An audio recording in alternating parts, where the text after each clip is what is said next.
Have you ever been on a trip where excitement was turned into fear and worry?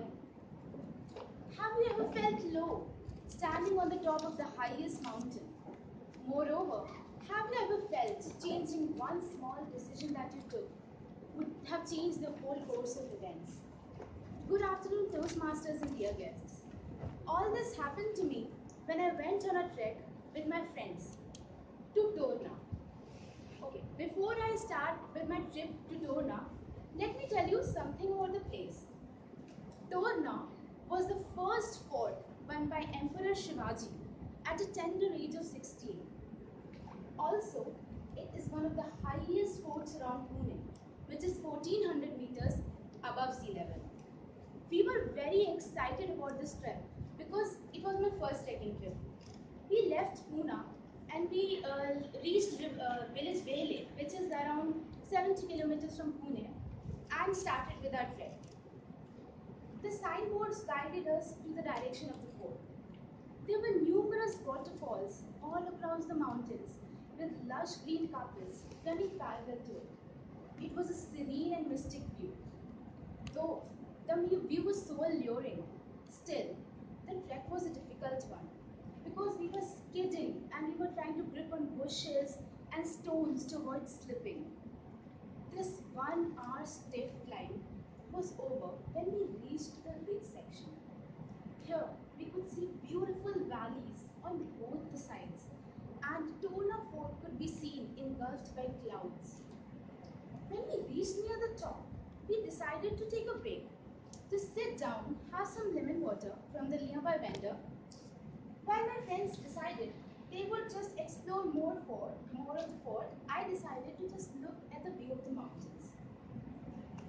To reach to the furthest end of the fort, one had to go down the iron ladder and then all across the way, overcoming the hurdles to the end. While my friends attempted to go down the ladder, I held the bags for them. Then they reached down and something unexpected happened. My friend, who owned a DSLR camera, wanted his camera to click the pictures of the valley. So I was going to hand him the bag. Then the bag slipped from my hand to his hand and his hand to the ground. And there went the bag rolling down the mountain. Yes, the bag, the most important thing. It had everything. Our bike keys, the papers, the house keys, money, everyone's wallets, camera, everything. And we could see it rolling down the hill. I was shocked. I didn't know what to do. My friend, who owned the bag, went almost into coma to see his bag go down. And we all were just standing there, didn't know what to do. Then we asked the localites if they could go and search the bag for us. But the mountain was too steep and nobody could go down and bring the bag back. Though some people tried, but it was not possible. It was almost sunset time. We had to return back.